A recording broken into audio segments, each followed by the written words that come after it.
Alô, alô, boa tarde, salve, salve no ar o Brasil, gente, Minas na tela da Band, a partir de agora com feriado, sem feriado, com gasolina, sem gasolina, com Michel Temer, sem Michel Temer, vamos pro ar pra mais uma edição, meu povo! É o Brasil, quando eu grito, minha hernia inguinal dói, ai papai, tem que operar, ó, começando mais uma edição, que é isso aí, pô? Tamo no Bico do Corvo, Bico do Corvo, e eu vou provar, peraí, segura aí. Temer corta em saúde e educação para baixar o diesel sem mexer na política de preços da Petrobras. Estamos no Bico do Corvo. Mas nós avisou, né? Não quiser acreditar. A partir de agora, as principais notícias de Belo Horizonte e de Minas Gerais. Hoje, vamos trazer todas as notícias sobre os serviços deste feriado em meio ao 11º dia de greve dos caminhoneiros. E se você tem uma denúncia, uma imagem, qualquer que seja, manda pra cá que a gente mostra, apura, mostra e ajuda a resolver a bronca, ó. Vinha eu agora. É que nós estamos de tempo aí, Andrezão. Ai, que delícia. Quando você me fala isso, eu fico louco. Ó, vinha eu agora, saí desabalado da carreira de casa e aí, de repente, eu olho para o lado esquerdo da 040 e me deparo com vários caminhões rodando. Então, porque a greve tá perdendo força. Tem muito caminhão parado ainda, mas eu vi muito caminhão rodando agora na 040. Eu vi postos aqui para cima com filas menores.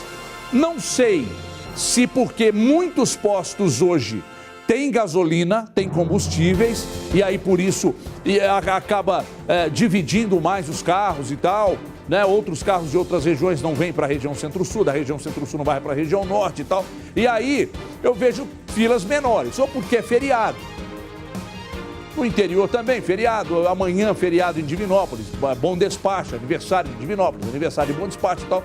Então, menos gente rodando por aqui também do interior, feriado prolongado, a turma mete sebo nas canelas, vai pro interior, vai pras praias e tal. Se bem que alguém foi pra praia? Alguém foi pra praia? Mas com que gasolina? Não sei. Pois é, porque o meu tanque não está cheio e eu não vou enfrentar a fila não, Zé. Fila de 8 horas? Ah, tá. Ontem... Ah, é? Ó, o meu ocupante, aliás, eu tenho vários ocupantes, eu tenho várias pessoas que ocupam o meu orifício auricular, para deixar bem claro. E me informam agora que a média está de 50 minutos na fila. Então ontem 50 minutos na fila. Você ficou quanto tempo, Zé? 20 minutos. O quê? 20 minutinhos? Botou quanto de gasolina? É meu cinegrafista aqui. 100zinho? Ó, tá bem. 100 na carteira pra botar gasolina, você tá bem. Você é amigo do dono do posto? Tá explicado. Ó, o negócio é o seguinte, brincadeiras à parte, vocês viram que eu comecei com uma boa notícia aí do Temer, né? Porque com o Temer na presidência, nós, ó... Aqui posso mostrar que tá tampando aqui, ó. Ai, mas foi quem votou na Dilma que botou ele lá. Não, ninguém votou no Aloysio Nunes. Votou no Aécio, votou no Aécio. Votou na Dilma, votou na Dilma. Então é o seguinte, os caminhões-tanque já estão se deslocando até os postos de combustível. Eu comecei o programa porque eu ganhei um xingo aqui. Até os postos de combustíveis da capital sem escolta policial. No interior do estado, segundo a Minas Petro, ainda deverá levar alguns dias para que o diesel, o álcool e a gasolina cheguem na quantidade necessária. Aqui na capital, nem todos os postos estão com estoques normalizados e nem todos os motoristas que estão com tanques vazios se animaram a sair para abastecer. Mas quem achou que não podia passar o feriado sem abastecer, dormiu na fila. Tem gente que está à disposição, hein? À espera do combustível. Marcelo Silveira, conta agora, veja aí. Neste posto da região Centro-Sul de BH, o caminhão-tanque chegou por volta das 9 da manhã. Um alívio para o Leandro, que ficou quase 12 horas na fila, sem saber se ia conseguir abastecer. Passei a noite aqui. Foi muito frio, eu trouxe uma coberta, trouxe 2 blusas de frio e por aqui eu fiquei. Muita gente já não tinha mais nenhuma gota de combustível e estava empurrando o veículo na fila. Maxwell até chegou perto do posto, mas a gasolina acabou. Acabou. Ou seja, não deu nem para chegar no posto direito. Não deu não. Eu tive que ficar na fila, marcando o lugar do carro. E quando foi a vez dele, deu aquela empurrada para chegar na bomba. Meu parceiro, pode encher até o talo, viu? Deixa eu derramar aí. Não pode desperdiçar não. Pode desperdiçar não. Em alguns postos, só era possível abastecer até R$ 100 por veículo.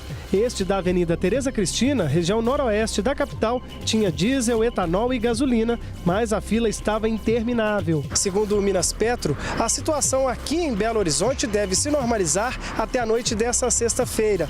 Mas no interior, este tempo pode levar até uma semana para que tudo volte ao normal.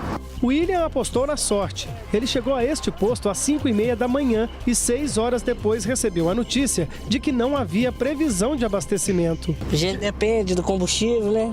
Chegou aqui que horas? 5h30 da manhã. E está até agora esperando um caminhão parar aí. Sem previsão nenhuma. Nenhuma. Tem combustível ainda, não? Não. Então daqui também não tem jeito de você sair. Não tem, não. Como não tem jeito, é melhor ficar parado na fila. É melhor ficar esperando. Teve gente que não conseguiu esperar e desistiu. Sentimento de decepção. Esperou muito e não vai conseguir abastecer. É, hoje não. Eu acho que tem... Bom, se bem que a necessidade de cada um é de cada um, né? Eu não posso julgar as pessoas que estão na fila, porque eu não sei a necessidade. De repente está na fila porque precisa abastecer para sair para fazer uma viagem, para levar alguém em algum lugar, porque trabalha com carro, porque não posso julgar. De repente é um vendedor autônomo, um representante comercial e precisa viajar e com isso tem que abastecer o carro. Não dá para julgar. Aliás, eu estou vendo muita gente apontar o dedo para quem está na fila. Você é burro, você está com... Gente, mas nós não sabemos. Ô, gente, peraí. Eu tô ficando rouco. A culpa não é de quem tá na fila para abastecer, pô. Tá invertendo a situação, é. A culpa não é. Daqui a pouco vocês vão começar a achar que a culpa é de quem tá na fila. E que dono de posto que chega lá, tem um vídeo aí rodando, que o dono do posto chega, esculacha quem tá na fila. A culpa não é de quem tá na fila, não. Ajuda aí. Vocês sabem muito bem de quem é a culpa, né? Sabem muito bem. Tem nome e sobrenome, e eu vou contar.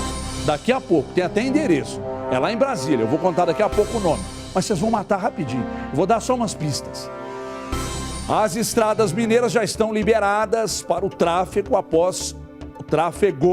após 11 dias do início da greve dos caminhoneiros. Segundo a Polícia Rodoviária Federal, nesta quinta-feira ainda foram registrados bloqueios parciais em 4 pontos.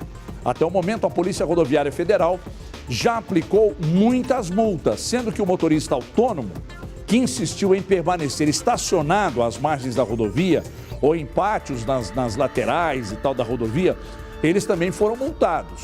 E até, quanto é que era a multa? Não pode ser. Não pode ser esse valor, não vou nem falar aqui, senão tu vai brigar comigo. Então aplicou várias multas. Então quem insistiu também levou multa. Já as empresas que mantiveram seus caminhoneiros parados de forma irregular foram multadas em R$100 mil. Agora, vai ser uma batalha judicial. As empresas vão entrar contra o Estado e vai ficar esse rame-rame na justiça até resolver, né? Aí vão dizer, não, porque a rodovia estava bloqueada, não sei o quê. Então já tem um rame-rame danado na justiça aí. Muita gente foi multada. Aqui não, mas em São Paulo muita gente foi multada porque estava parada em fila dupla para abastecer. Aí a Prefeitura de São Paulo disse, não, mas aqui nós vamos perdoar. Porque está sem gasolina, está na fila dupla para abastecer, vamos perdoar. Então aí os caras entraram na justiça para dar um jeito de inverter isso aí e tal. Tá um negócio de maluco. As empresas que dependem de alimentos frescos para trabalhar estão enfrentando mais problemas por causa da greve dos caminhoneiros. Em alguns restaurantes, tem sido necessário usar a criatividade para manter o cardápio, já que os fornecedores ainda não conseguiram colocar as entregas em dia. Veja agora aqui na tela da Band. Para manter a variedade de frutas do cardápio, a dona deste restaurante em Belo Horizonte recorre a produtores próximos à região metropolitana. No buffet, ainda não tem ovo e há poucos tipos de hortaliças. O maior problema são os preços que subiram. Eu estava pagando um saco de laranja na faixa de 30, 35, já bateu em 80. Você passa pagar os insumos mais caros e ainda tem a logística de conseguir insumos em locais diferentes. Então, só de gasolina e tempo, a gente teve que circular muito para conseguir o mínimo. Neste outro restaurante, a escolha do menu depende dos preços dos sacolões. Hoje, a batata foi substituída pela abóbora. E no lugar do suco de laranja, está sendo servido o de abacaxi. Eu tenho que pesquisar, tenho que ir em vários lugares para olhar como estão os preços e usar a criatividade. Olhar o que tem, transformar, trocar, pegar e mexer mesmo no cardápio. Já os donos de padarias não sentiram tanto desabastecimento. Nesta, a produção de 3 mil pães por dia segue normalmente. Como os fornos são elétricos, a falta de gás de cozinha não afetou a produtividade. Aqui nesta padaria não falta nenhuma matéria-prima. Normalmente, o estoque é mais alto, para durar pelo menos um mês. E alguns produtos, como a farinha de trigo, já estão sendo repostos. Hoje também chegaram várias caixas de ovos e muito leite. A empresa está usando os próprios veículos para comprar dos fornecedores. A partir do momento que o cliente percebeu que poderia faltar, ele veio até nós. E a partir do momento que ele chegou aqui e encontrou o produto, o consumo foi maior. Eu diria em torno de 10% a 15% de aumento. Então, para a gente foi uma alegria. Olha só, pelo menos hoje pela manhã eu fui a um supermercado e vi que está faltando muito pouca coisa. Eu vi principalmente a parte de hortifruti, até certo ponto, carregada. Então, eu vi que está faltando ovo, né? A gente viu aí que chegou na padaria e tal, mas está faltando ovo, você não consegue encontrar ovos em todos os lugares que você vai comprar e tal. Mas a coisa devagarinho começa a controlar, E a gente já entrou nessa quinta-feira com o aumento da gasolina, né? Tá gostosinho demais, eu tô adorando, imagino que você de casa também tá achando tudo isso uma delícia. Os petroleiros de Minas Gerais continuam em greve, apesar da decisão do Tribunal Superior do Trabalho, que na terça-feira julgou a greve ilegal. E ontem a multa diária passou para 2 milhões de reais. Os petroleiros realizaram uma assembleia na manhã de hoje, em frente à refinaria Gabriel Passos, em Betim, aqui na Grande BH. Amanhã cedo haverá uma nova assembleia para decidir os rumos da greve. Os trabalhadores reivindicam a redução dos preços de gás de cozinha e também de combustíveis, além de serem contra a privatização da Petrobras. E essa greve aí, essa aí também vai arrastar, hein? Essa também vai longe. Os petroleiros também pedem a saída imediata do presidente da estatal, Pedro Parente. Eu não sei de quem que ele é parente. Meu não é. Deus que me livre e me perdoe. Ó, pelo menos 37 cidades mineiras já decretaram situação de calamidade pública em decorrência da paralisação dos caminhoneiros que completa hoje 11 dias. Municípios decretaram situação de emergência por esse motivo. E sobre o assunto, eu converso com o Coronel Fernando Antônio Arantes, que é coordenador estadual de Defesa Civil e comanda o gabinete de crise criado pelo governo. Coronel, pode chegar por aqui. Prazer muito grande recebê-lo. Prazer. Coronel, antes de qualquer pergunta, eu vou pedir para que o senhor passe para a população, para o telespectador do Brasil Gente, qual a real situação que estamos vivendo agora. É bom deixar claro para a nossa população que a situação agora é uma situação de tranquilidade. Nós vivemos momentos difíceis durante esses 10 dias, nós tivemos um pico por volta de sexta-feira, sábado, onde que a população tomou consciência dessa situação real, mas agora nós estamos com uma situação de plena tranquilidade. Os postos de combustível já estão funcionando, as filas estão diminuindo, o abastecimento... Nem todos os postos, né? Boa parte deles. Hoje eu fiz um giro pela cidade, a gente percebe que em torno de 70%, 80% dos postos já tem combustível, né? Alguns já estão sendo reabastecidos. Logicamente, é um período, é um processo um pouco mais lento pela demanda. Perfeito. Mas assim, a gente pode tranquilizar a população que realmente nós estamos voltando à situação de normalidade em todo o estado de Minas Gerais. Nós vivemos momentos interessantes, foi uma estratégia, né? É bom frisar que o gabinete de crise ele foi criado pelo governo do estado para poder fazer uma articulação entre os nossos órgãos, os órgãos do estado. Nós contamos principalmente com o trabalho da Polícia Militar de Minas Gerais. Foi uma estratégia, no primeiro momento, sob 3 perspectivas, é bom frisar para a população. A primeira perspectiva foi atuar na liberação das vias. Porque, na verdade, a ideia era fazer com que o abastecimento voltasse ao normal. Então a Polícia Militar trabalhou nas escoltas, para poder garantir que aquele caminhoneiro que quisesse fazer o seu trabalho pudesse fazer com tranquilidade e com segurança.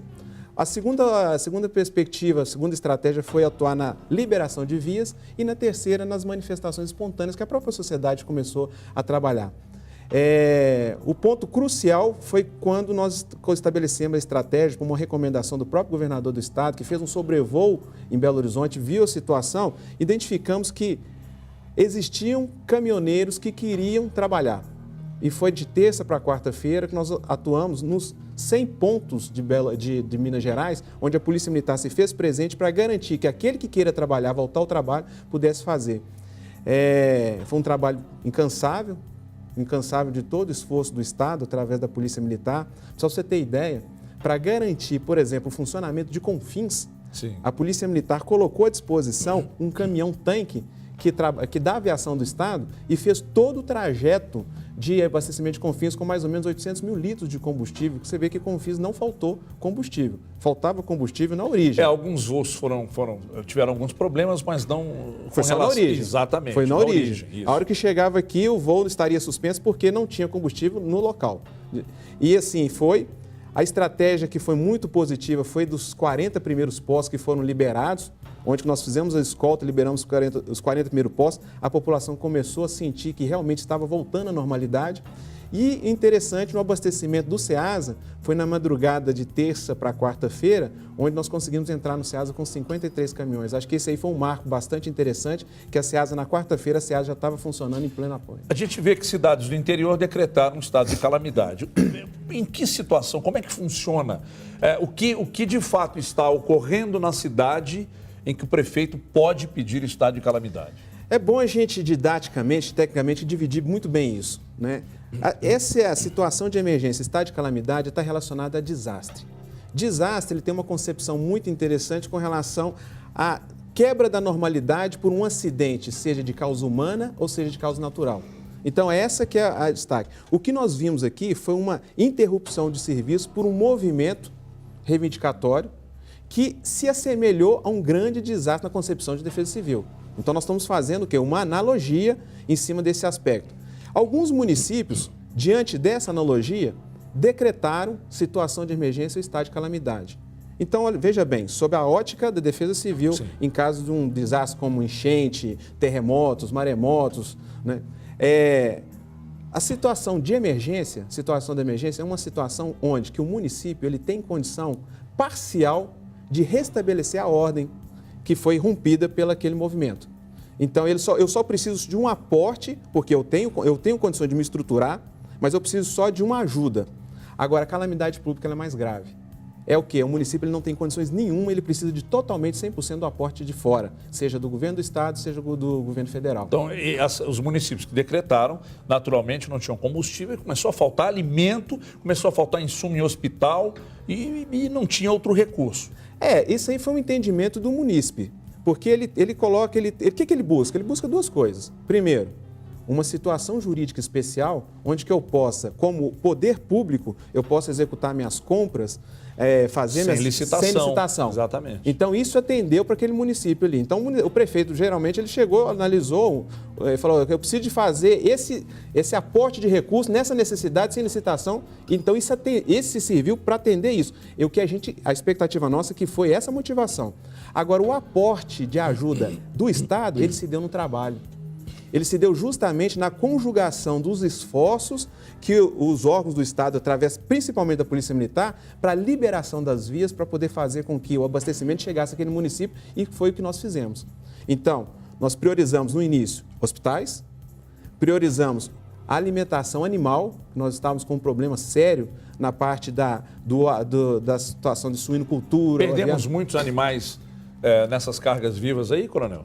Nas cargas vivas, até que nós fizemos uma campanha para que o caminhoneiro ele liberasse essas cargas vivas. Então, eles atenderam? Atenderam. Só que nas granjas, realmente nós não tivemos esse mesmo sucesso, então, porque o alimento não chegou a tempo. É uma pena. É uma pena. Né? Isso aí foi uma comoção da Defesa Civil por parte disso, porque a Defesa Civil tem uma garantia de quê? De trazer a vida para as pessoas. Né? O bem maior que nós preservamos na Defesa Civil é a vida. Agora, Coronel, para a gente fechar, ainda existem muitos caminhões parados. Quais são os principais pontos que chamam mais atenção e que mereçam maior cuidado por parte da Defesa Civil, do governo e principalmente desse setor de crise que foi criado? Está chamando mais atenção? Em que aspecto? Onde está chamando mais atenção? Na verdade, nós tivemos, igual te adiantei, nós tivemos um pico de 270 pontos de movimentação, de manifestação. Hoje, nós estamos praticamente a zero. O que nós temos hoje são caminhões parados em alguns postos, não temos mais movimentações. Todos autônomos? Autônomos. Uma vez ou outra aparece alguma. Então, o gabinete de crise ele continua funcionando justamente para monitorar essas manifestações espontâneas não organizadas como foram feitas. Então, determinadas localidades. Então, hoje, nós fizemos o último balanço aqui, nós chegamos a 10 pontos no estado, dos 279 no ápice. Nós temos uns 10 pontos que está reduzindo. Na verdade, a ideia nossa é o conceito que a gente chama de resiliência. É a vida voltar ao normal. Né? Nós tivemos essas interrupções, agora a vida está voltando ao normal, o abastecimento está voltando ao normal e a gente espera que realmente Minas Gerais volte de novo à sua normalidade, os municípios voltem à sua capacidade produtiva natural e a população realmente fique mais tranquila. Muito bem, a gente conversou aqui com o Coronel Fernando, né, que nos fez uma visita aqui exatamente para repassar a você a situação da capital, região metropolitana e de cidades do interior que decretaram estado de calamidade pública. Coronel, a gente está aqui sempre com espaço aberto, precisando, pode usar e abusar, porque num momento como esse a população quer saber as notícias, quer saber como andam as coisas. O deslocamento de pessoas daqui para o interior, nesse feriado prolongado, de pessoas do interior para cá, dependiam muito exatamente do que o senhor trouxesse aqui de informação. Por isso se fez muito importante a vinda do coronel aqui e a gente agradece imensamente. Nós gostaríamos de agradecer também, agradecer a toda a comunidade que realmente ela se viu parceira nesse momento, né? Parceira da Defesa Civil, parceira do Governo do Estado, parceira da Polícia Militar. Porque é justamente nessa rede de parcerias que a gente consegue construir um mundo cada vez melhor. E, na verdade, a gente encerra aqui falando o nosso lema, né, que Defesa Civil somos todos nós e é que a gente gostaria que toda essa união se fizesse para que a gente tenha uma sociedade cada vez melhor. Obrigado, Coronel. Ok. Valeu, parabéns pelo trabalho. Pode sair por ali, muito obrigado. Olha, então a gente continua informando ao longo do nosso Brasil, gente, Minas, desta quinta-feira, mais informações sobre o 11º dia de greve dos caminhoneiros, que ainda não está no seu estertor, mas no final ainda tem caminhões parados. A gente nota nas rodovias um movimento menor, mas há um movimento de caminhões. Falei aqui no início do programa que vindo para cá percebi uma boa movimentação na 040, mas por outro lado também a informação, e inclusive trazida aqui pelo coronel, de que em alguns pontos há ainda caminhões parados de caminhoneiros autônomos naturalmente. A Associação Brasileira de Laticínios estima que o setor vai levar um mês para voltar à normalidade depois de 10 dias de paralisação dos caminhoneiros. A paralisação dessa categoria atingiu diretamente Minas Gerais, o maior produtor de leite do país, que desperdiçou mais de 100 milhões de litros de leite, segundo dados do Sindicato da Indústria de Laticínios de Minas Gerais. A entidade já calcula um prejuízo de R$1 bilhão e o volume de leite descartado, porque a produção não pode ser entregue, o que não pôde ser entregue é de mais de 300 milhões de litros. É muito leite. Esse leite aí foi descartado. Eu não vou aqui. A gente sabe que em muitos casos não. Em alguns casos, muita gente cobrava dos caminhoneiros, dos empresários, dos pecuaristas que doassem esse leite. Mas, gente, o leite não é pasteurizado e outra coisa, não se sabe se esse leite que está sendo descartado, se ele ainda se encontrava em condição de uso ou de consumo. Não se sabe, de repente eles azedaram ali no caminhão, não sei, não sou especialista, mas não dá para saber. Então, quando você recebe uma imagem no WhatsApp, um vídeo de um caminhão descartando leite, fala, mas que absurdo, por que não doou? Aí tem lá a bandeira de uma determinada empresa, aí também, não. Ou às vezes o leite estava impróprio para o consumo exatamente porque o caminhão ficou parado há muito tempo, é um produto perecível. É o meu ponto de vista, porque muita gente criou os fantasmas foram criados em cima de imagens, de vídeos recebidos, áudios então, nossa senhora. Toda hora aparecia um áudio de alguém que era um representante dos caminhoneiros, que estava em tal lugar assim, e aí as pessoas repassavam esses áudios como se fossem de fato verdade. Então você não pode se basear só pelas imagens que você recebe. Não se sabe se o produto estava próprio para o consumo. Se estava impróprio, aí tem que descartar mesmo. O metrô de Belo Horizonte funciona com escala mínima nesta sexta-feira e sábado. Hoje não funcionou. Trens não circularam no feriado, no domingo também não vão circular. Em assembleia realizada ontem, os metroviários votaram pela suspensão da circulação de trens no feriado de Corpus Christi, celebrado hoje e também no próximo domingo. Na sexta-feira, amanhã e no sábado, depois de amanhã, o metrô opera com trens circulando entre 5h30 da manhã e 9h30 da manhã. Atenção, hein? Entre 5h30 da manhã e 9h30 da manhã, todas as 19 estações do metrô permanecerão abertas à população nos horários de referência da escala, somente de 5h30 às 9h30. O sindicato ainda não se posicionou sobre a liminar conseguida pela CBTU para que os metroviários cumpram uma escala mínima de 80%. Uma das propostas negadas pelos trabalhadores é o dissídio coletivo não ter retroativo. Eles ainda reivindicam a retomada de direitos que, segundo eles, foram perdidos com a reforma. Estima-se que a operação parcial do metrô, ao longo desta semana, afete em média 350 mil pessoas que vão deixar de ser atendidas nas 19 estações. A greve implica em prejuízos estimados em mais de R$1 milhão para os cofres públicos. Uma nova assembleia agendada para sábado, 10 da manhã, na Estação Central, para decidir os rumos desse movimento grevista dos metroviários, ok? O Aeroporto Internacional de Confins, na região metropolitana da capital, opera com 6 voos programados que foram cancelados nesta quinta-feira. A BH Airport, empresa que administra o terminal, afirma que o nível de estoque de querosene para o reabastecimento das aeronaves foi normalizado, que todos os voos internacionais estão operando normalmente sem necessidade de escalas. Já a Infraero dizem que em Montes Claros, no norte de Minas, uma partida foi cancelada. Lá em Uberlândia, no Triângulo Mineiro, 3 chegadas foram canceladas e em Juiz de Fora, na Zona da Mata, nenhum voo foi cancelado até o momento e não há falta de combustível, de querosene no aeroporto da Zona da Mata. Portanto, a gente atualizando as informações referentes aos aeroportos do estado de Minas Gerais e, naturalmente, o seu principal, que é o internacional, aqui de Confins. A coisa, o coronel já trouxe a informação que as coisas caminham bem, dentro da normalidade, nos aeroportos do estado.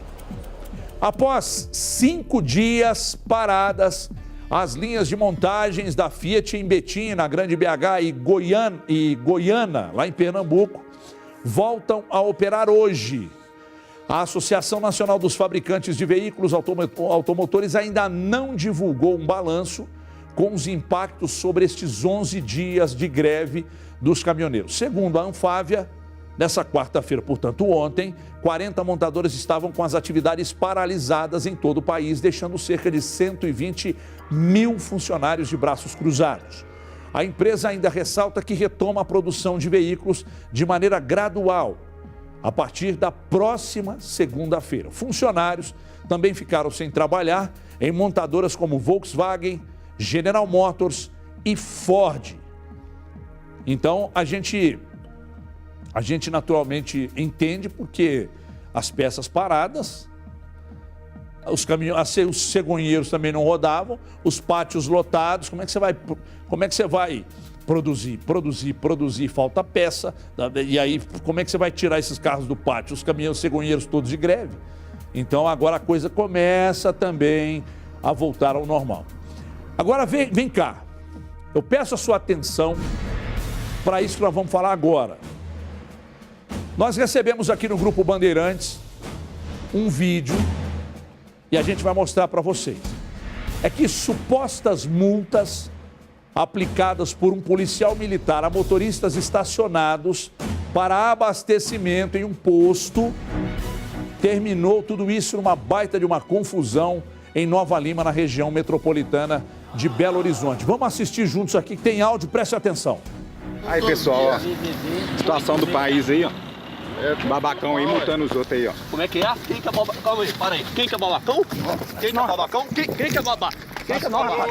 Quem que é babá? Quem que é babá? Situação não, hein? Você não sabe minha situação não, hein? Quem que é babá? Quem que é babá? Ó, nós estamos na fila aqui, ó. Ó, cara doido. Cara doido, rapaz.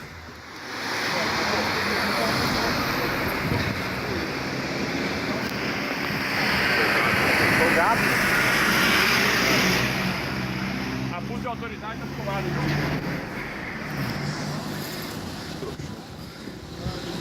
Abuso de autoridade tá filmado.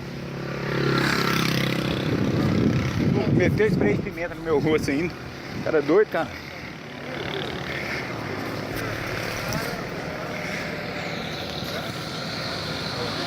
Babacão aí, ó. Jogou spray de pimenta no meu rosto. Tá, e continua multando a turma aí, ó. Bom, nós falamos aqui no início do programa. Em São Paulo, a CET multou. O governo diz que não teria multa exatamente por entender a necessidade das filas, mesmo em locais onde os carros não poderiam ficar estacionados. Nesse caso aí, é preciso que alguém fale sobre as multas. Agora, você filmar a atitude do policial, eu não entendo como desrespeito e desacato. Eu entendo como desrespeito e desacato ser chamado de babacão. Então é importante a gente analisar com muita parcimônia o vídeo. Aliás, a Polícia Militar afirma que houve um claro desacato, eu também acho, embora o que eu penso aqui não tenha relevância nenhuma, dizendo que poderia, inclusive a nota diz, desacato ao policial militar, que poderia ter feito a prisão, mas escolheu garantir a segurança das pessoas que estavam no local. A PM está apurando se os motoristas que estavam na fila foram multados. A corporação ressalta que veículos em pane seca com falta de combustível parados na rua podem ser multados, mas devido à situação de desabastecimento, o cenário é passível de interpretação por parte do policial militar. A Polícia Militar não respondeu nenhum questionamento da nossa reportagem sobre a possibilidade de ter ocorrido excesso de força por parte do militar e se ele será punido. Vamos por parte. Se está liberado, se as multas não seriam aplicadas também aqui no nosso estado, em respeito ao fato de que a pane seca era uma coisa que poderia acontecer com qualquer um de nós, e se os carros estavam na fila para abastecimento, o policial não pode multar. A não ser que não tivesse uma ordem, mas se tem a ordem, ele não pode multar. Ponto final. O cidadão filmar o ato, ele pode filmar, fala assim, olha pessoal, nós estamos mostrando aqui imagens, o policial está multando, mas aí ele vai dizer, ó, mas aí existe uma determinação, você não sei que existe uma determinação, então estamos multando, é um absurdo, os carros estão aqui para basear, isso aí eu não vejo problema nenhum, não há desacato nisso. Agora, honestamente, chamar um policial de babacão, aí eu já acho que realmente houve um desacato. Então, é uma situação... Quem tem gente que está em casa, que está achando que o policial cometeu excessos, tem gente que acha que o rapaz que estava fazendo a filmagem cometeu excessos. Eu, rele cidadão comum, jamais trataria um policial como um babacão. Agora, se o policial me chamar de babacão, aí nós vamos partir para a resenha, né? Vamos resenhar, vamos filmar e vamos ver o que vai dar. Agora, eu não acho que tem que... Você não pode tratar um policial da forma que o cidadão tratou. Você questiona, pode ir lá chegar, questiona através do vídeo. Mas chamar de babacão, não, aí tá errado. Aí você perde a razão numa história que até ali você tinha razão. Mas quando você chamou de babacão, azedou a garapa. Nós vamos para um rápido intervalo, mas é rapidinho, não saia daí. Daqui a pouco vamos mostrar que bandidos morreram durante um assalto à agência bancária em Fortuna de Minas, na região central do estado. O Major Santiago esteve aqui, disse que as ocorrências até foram reduzidas e tal, mas foi só a gasolina voltar que a turma começou a praticar os crimes. Até já!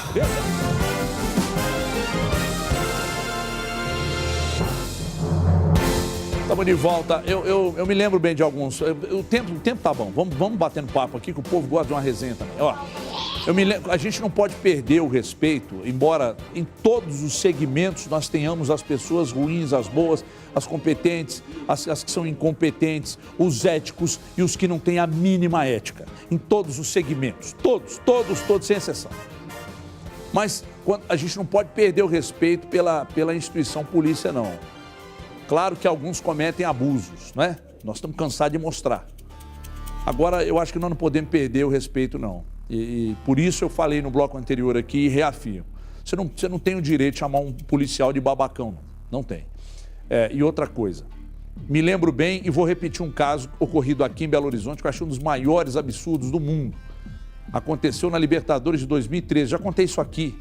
Um jogador do Arsenal de Sarandi da Argentina deu um tapa na cara da coronel da polícia. Hein? E deu um tapa na cara da coronel da polícia.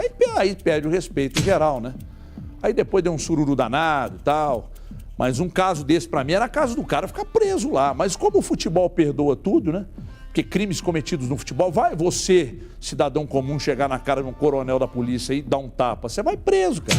Aí, como é jogador de futebol, aí existe uma certa conivência com jogadores, com torcedores. O cara vestiu uma camisa, ele pode fazer o que quiser. Então, nesse caso aí, reafirmo, o vídeo mostra que há um desacato. Então, até o cara mostrando a imagem, filmando o policial, emitindo a multa ali, ele estava indo muito bem, né? Muito bem. Mas quando ele chamou o policial de babacão, ele deu 200 litros de leite como a vaca holandesa e depois meteu um coice no balde, né? Aí azedou a garapa. Ó, 2 homens morreram suspeitos de tentar assaltar uma agência bancária em Fortuna de Minas, na região central do estado. Diogo Ramalho vai contar essa história para mim agora. Cadê o Diogo Ramalho? Que saudade eu tava desse homem, gente. Que saudade eu tava desse homem. Seu Candinho tá vendo a gente, Ramalho? Tá vendo sim, Everton. Boa tarde. Tá aqui em Belo Horizonte, inclusive. Ele tá aqui em Belo Horizonte. Seu Candinho, mas que homem esse filho seu. Que homem maravilhoso. Que homem maravilhoso. Obrigado. Eu tava numa saudade danada. A Fantine, nossa chefe, tá em casa. Fantine, põe esse homem comigo à tarde. Eu preciso da presença desse homem no vivo comigo. É amor que você não faz ideia o tamanho. É verdade. Ramalho, o assunto é sério. Brincadeira acabou agora. Me conta sobre a morte desses bandidos aí em Fortuna de Minas, Ramalho. Tá certo, Everton. De acordo com a PM, 5 homens armados e encapuzados invadiram a agência em Fortuna de Minas, que fica na região central do estado, e anunciaram o assalto. Quando eles perceberam a movimentação de alguns militares em uma sede de destacamento do lado de fora, eles dispararam contra essa sede. E aí se iniciou a fuga, né? Na verdade, eles até capturaram alguns moradores ali da região para fazer de reféns e aí conseguiram fugir. Depois de liberarem esses reféns, a polícia fechou um cerco para evitar essa fuga e esses bandidos foram para uma mata que fica ali próximo. E também teve troca de tiros entre policiais e bandidos e aí 2 deles foram atingidos, chegaram a serem encaminhados para o hospital da cidade, mas não resistiram e morreram. Os outros 3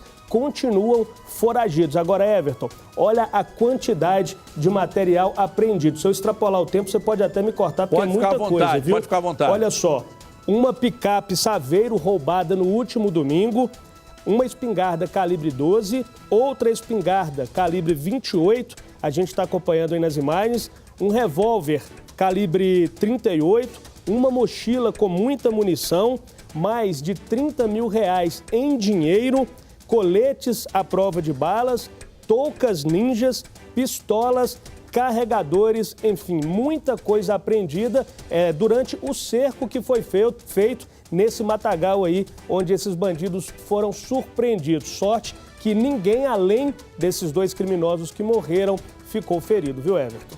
Ué, Ramalho, pela quantidade de coisas apreendidas aí, eles estavam preparados para fazer muito mais do que a gente imaginava, que seria o assalto na agência bancária de Fortuna de Minas. Por tudo que eles portavam aí, eles estavam preparando coisas muito maiores ou já fizeram coisas muito maiores, hein, Ramalho? E deu tempo de se preparar, até porque a gente estava o país sem combustível, né? Dá até para imaginar que deu tempo de se reforçar e se armar muito mais nesses dias para cometer agora o crime. Foi só voltar a gasolina que voltou o roubo, né, Eva? Pois é, não, e é curioso, Ramalho, nesse caso aí, morte dos 2 bandidos, é curioso que eu falei isso aqui agora há pouco, você estava aí, você escutou. O Major Santiago veio aqui e falou, bom, Everton, com a gasolina faltando aí, até as ocorrências foram reduzidas, tivemos menos ocorrências envolvendo roubos, assaltos e tal. Aí, você me traz essa aí do assalto à agência bancária. Mas aí a gasolina voltou, a turma agora começou. A turma quis assaltar o ônibus do cantor Lucas Luco. É isso, Ramalho? Quis assaltar não, viu? Assaltou. Assaltou? Assaltou. E levou o quê? Foi na BR-365, ali próximo a Indianápolis, no Triângulo Mineiro. De acordo com as vítimas, primeiro as informações, na verdade, da Polícia Rodoviária Federal, de que o artista Lucas Luco não estava dentro do veículo, mas havia ali 19 pessoas da equipe dele.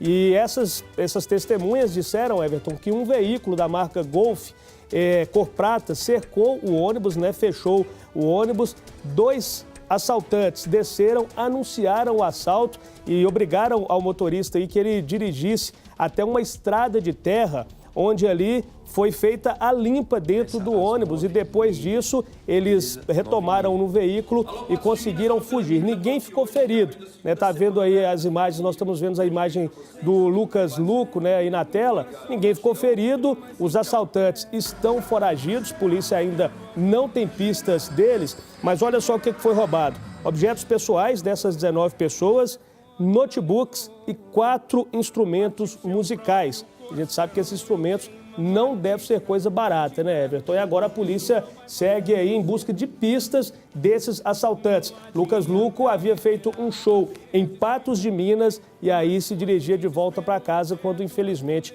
o ônibus dele foi fechado por bandidos. A gente imagina que ele estava voltando pelo ar, né, de avião, de jatinho, enfim, porque não estava no ônibus, não.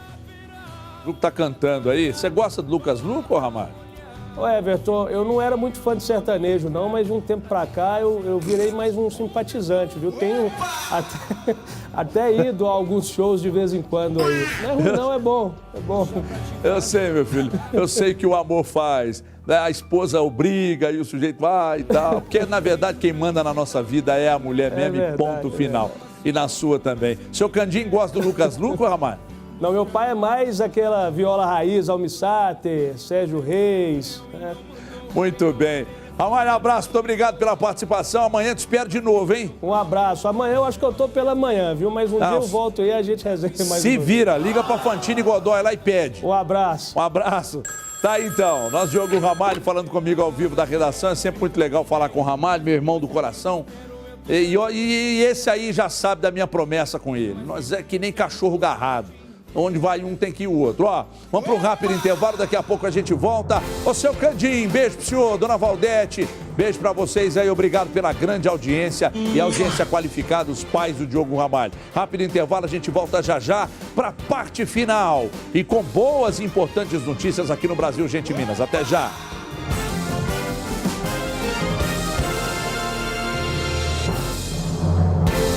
Nós aqui, enquanto estávamos no intervalo, falávamos de coisas relacionadas ao feriado de hoje, de Corpus Christi, não é?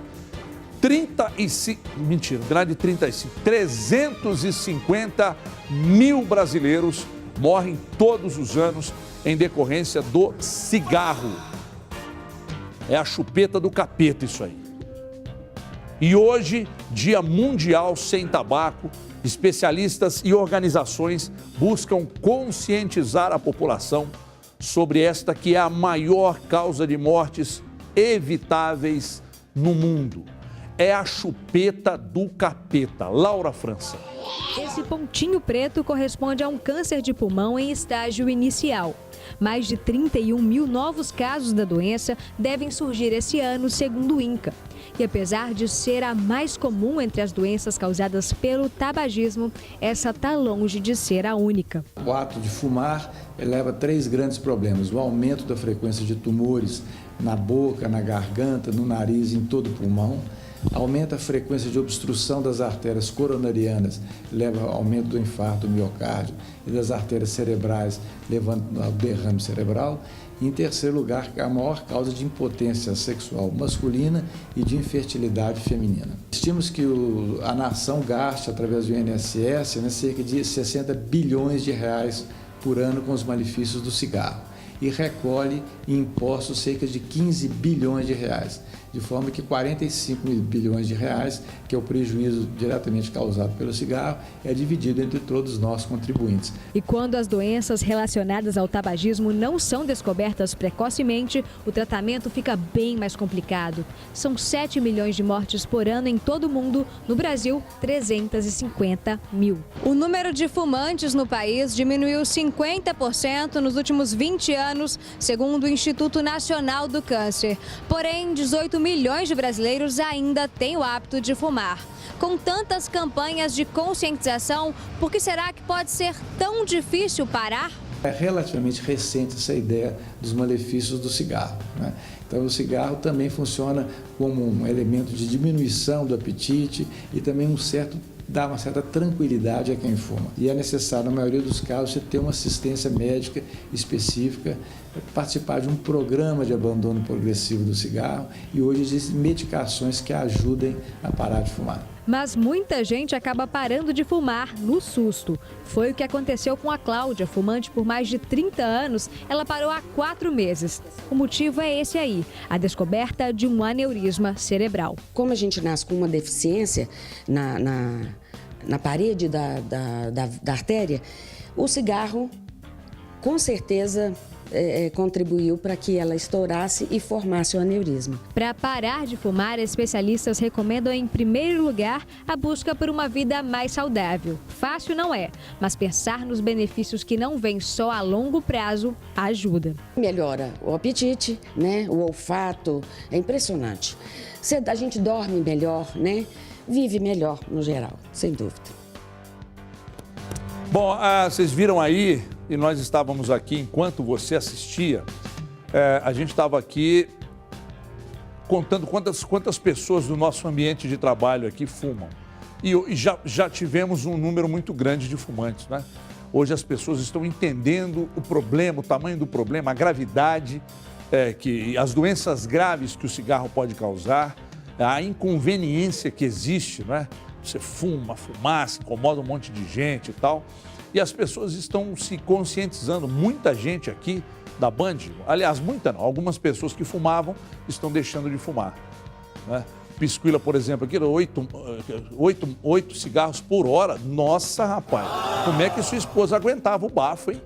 Porque isso dá uma saburra na língua, mas nem carvão na boca tira a carniça, hein? E o cabelo? E a marafa no cabelo? Não dá, não dá. Ô, gente, vamos embora, vamos embora, porque o cheiro de cigarro já chegou aqui do Pisquila.